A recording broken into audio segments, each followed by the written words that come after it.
rumput di kebun milik Hamdani ternyata rumput GH, rumput untuk pakan sapi, khusus pakan sapi, ternyata sudah habis, tidak ada lagi. Beberapa hari lalu masih ada sedikit sisa rumputnya, dan ini lihat dipotong oleh Hamdani di Desa Cepreh, Kecamatan Kota Baru, Aceh Besar. Lihatlah, ketika musim kemarau, rumput-rumput ini susah untuk tumbuh. Yang telah diberdayakan, rumput jenis GH yang sudah diberdayakan ini susah untuk tumbuh, sulit untuk tumbuh. Dan sekarang kita lihat habis semua rumput GH itu. Beberapa hari lalu kita lihat masih ada, minggu lalu masih banyak rumputnya, dan sekarang total habis rumputnya. Tidak ada lagi rumput GH, sudah habis.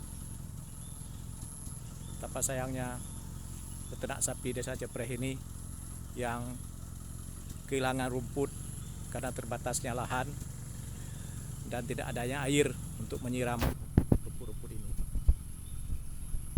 Hari ini rumput ini sangat vital untuk kebutuhan pakan ternak.